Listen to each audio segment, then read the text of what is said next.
Are these what they call the witching hours? Those evenings, not quite nighttime, but not quite still daytime? It's like those in-between hours that drive me nuts, and I don't know what to do. But today in particular, I had a little bit of time all by myself because my sister picked up my daughter, and I had a few hours just to do whatever I wanted to do. And what did I choose to do? I spent time studying, and I spent time listening to podcasts, and ultimately spending time with the Lord, which I don't say to make me sound any more virtuous than the next person, but I'm also very sluggish, and my daughter's sleeping schedule has been something, and I'm also not eating very well, and I'm not exercising anymore. I'm not getting any movement in, and so all of that has me feeling extra everything, and I just feel overwhelmed. I feel like crap. I feel horrible about my eating habits most of all because we don't eat properly, or we don't eat healthy. Now, I'm not going to be the one to complain that we eat like crap. We don't. We have food. We're very much well taken care of, but I think it's the problem of not being wise about what we eat. So I'm just, oh my God, I'm feeling everything. I'm just feeling like crap. So my daughter comes home, and I'm here, but I'm not here. And I just had a moment to myself, and I said, Lord, I can either do one of two things. I can sit my butt in this puddle of whatever this is, whatever it is, or I can pick myself up in the name of Jesus Christ the Lord and go for a walk or something, or get out of the house. I'm aware that I could have done that while I didn't have her, while she was away. I just thought, I don't know, I could just sit and just be for a moment while I'm without my child. And I felt like that was the best thing to do. But now that she is home, suddenly I have this urge to move and to get out of the house because I'm here, but I'm not here. And I haven't gone out for a walk in quite a while. And I'm saving up all of these excuses to start walking again, or start including a type of movement into my routine when I start my job. Yes, I'm going to be working again come April, where actually my husband and I met. And that's in the education circle, infant toddler circle. So I'll be there again, and Havila will be in preschool. So it will all kind of work out perfectly that way, right? We're all going to the same place, and Havila will be in school. She will be on my husband's side of the school. I'll be in the adjacent building underneath the same company, underneath the same organization. So there's a life update for you. So all of that to say, I was waiting to start movement and exercising again once that picks up. Like, I don't know, like Kapua, you can't even manage starting it up now without the job, and you think that you're gonna just discipline the heck out of yourself once you start the job. Good grief, I'm just rambling. And now we're cutting into getting outside and getting out of the house. So that's what we're gonna do. That's what you're gonna come along with us on for to do. So I gotta change my clothes.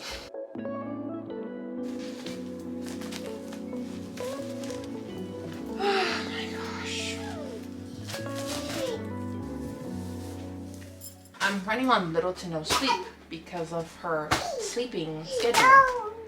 Tell you what, I'm on a very short fuse.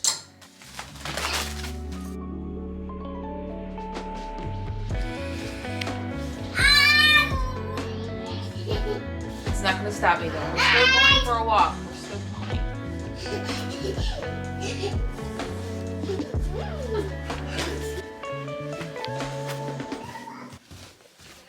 My husband bought me these Bala weights. It goes around your ankles or your wrists. Haven't used them since Christmas because I haven't been moving since last year. So I'm gonna wear them tonight.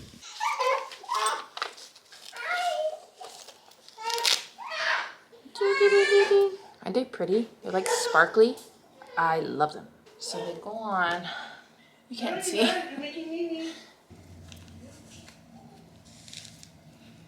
Yeah.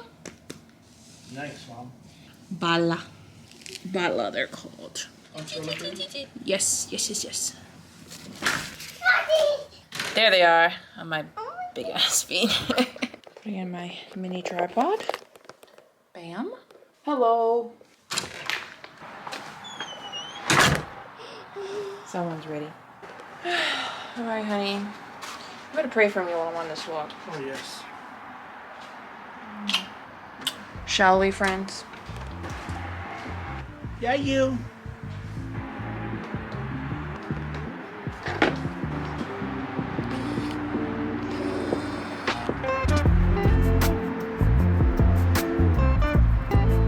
Love you.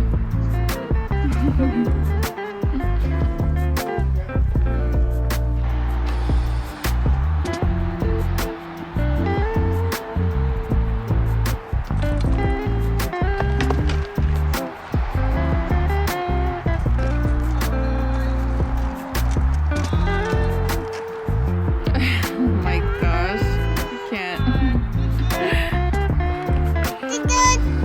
Did it.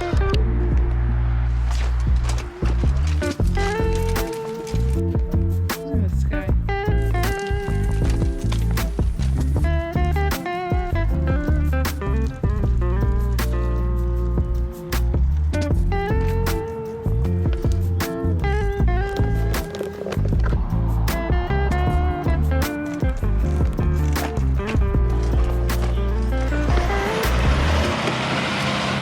Okay, we're about the halfway through, and I must say, I feel exceptionally better.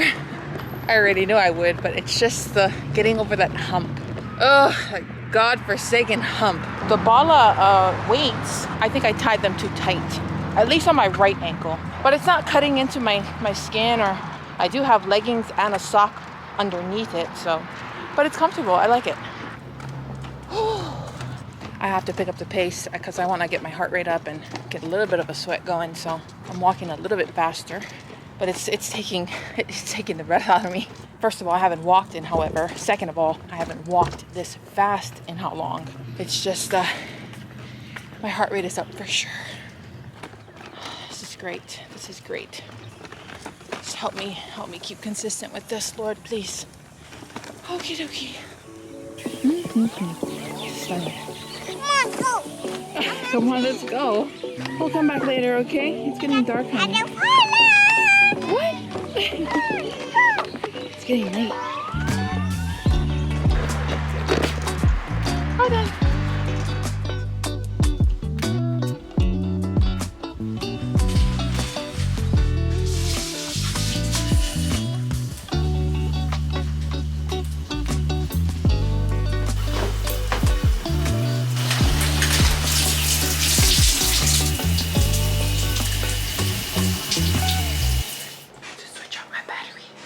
There we go. Update.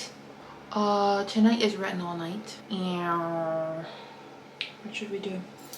Havila is down for the night. I don't know if for the night. I hope she's down for the night. Yo, every 2 hours she's waking up, and I just know she's not. Am I talking quietly? Sorry, I don't mean to. I just know she's not getting good rest. Who can be? Who could possibly be getting good rest waking up every 2-3 hours? Like, that's just, we don't even do that, right? So I can't imagine a tinier human waking up that often. I've used up all of this Green Machine Oil Jelly Serum from In Beauty Project. Honestly, I don't really know what it did, but I'm just really sad that I am all out. My gosh. I'm just like the kind, I buy products and it's hearing all really good things, but I'm just not the type that keeps up enough with the progress to really track what it's really doing. So by the time I use it up, I'm like, what exactly were you supposed to do? Is it supposed to help with redness? Brighter, more even toned skin. Actually, well, if I'm really looking, I think it might have done something. Let me do some Pixie facial spray. Just drench me. I would usually like pluck my eyebrows right now, but I think they're pretty good. So I'll just apply moisturizer and then I should use a cream instead. This is the lotion. I use this on my face too. Yeah, so we're struggling with her sleep. She sleeps in her own room, in her own bed.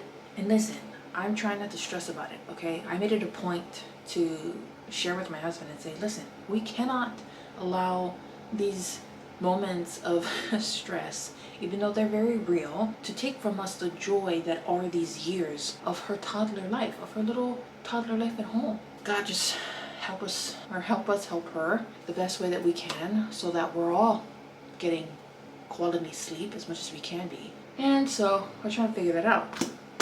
Now that I'm not doing the shred anymore, now that I'm not diving deep into the word, and first of all, that I'm not on my phone as much, or now that I am on my phone as much, I'm consumed with everything else. I'm just kind of like, okay, like, what do I do now? I just like that discipline. No, you got to do this, because if not, you're gonna fall behind, and you want to keep up, and you want to do this. So I don't know. I like that kind of challenge, I guess. It was difficult to even concentrate on any type of developmental anything when she was tiny, because of our living situation. It was very hard to, get a little mat and let her lay on the ground and let her roll. Like, that's just, like, we weren't in a space. We didn't have space to think like that. First of all, living space, not to mention head space to think like that. To focus on her sleep and focus on her developmental skills. I mean, I kind of knew that was a thing, but it just wasn't priority, I guess, which kind of sounds really bad when I say it out loud, but it's the truth. So now that we're in a space where we have space, I'm just stumped. I don't know what to do. I don't know where to start. So all of that to say, it's become very easy for me to allow these little milestones and things that they should be doing and things that I desire for her to do to cloud my patience, whatever else I need to raise and train up my child in the way that she should go. But today I was just thinking to myself, no, I really need to come away with you, God. I really need to separate myself. But then it just got to the point where it was those witching hours, and I thought, there's something missing here. I got prayer in, I got a little bit of study in, I'm running low on sleep, so I know I definitely need that. But I still needed to get out, and I still needed movement. So that's what we did. All right, my friends, I think I've chatted enough. Way enough. Oh my gosh. See all that hair in the shower? Ridiculous. I hope you're well. I'm sorry. I didn't even... Hello. Hi. Grateful you're here. How rude. That just tells you where my head was at. I was like, y'all need to help me get it together. I hope you have a lovely evening, a lovely morning, a lovely day, wherever you are in the world, wherever you're watching from. Be blessed. You're okay. You are A-okay. God will take care of everything. Everything will take care of itself. He is in control, okay? Trust me, you're okay. Everything else around you might not be, but you are. Because you have the Spirit of God living inside of you that you have access to every single day, every moment of the day. We have access to Him. We have relationship with God the Father because of Jesus and because of the Holy Spirit living inside of us. I think that that's wild. I think that that's something we need to literally verbalize to ourselves every so often, so that we remember who we are and whose we are and who is inside of us. That gives us the ability to pick ourselves up and stir ourselves up in our most holy faith and say, Avoa, get it together. Move, pray, discipline yourself. Come away, put the phone down, spend time, make eye contact, face to face. I love you. Thanks for sticking with me. I will see you later. Like, comment, subscribe, do all the things. I've been pretty active on TikTok too if you want to follow me there. Instagram, I'm still figuring it out on Instagram. Be blessed.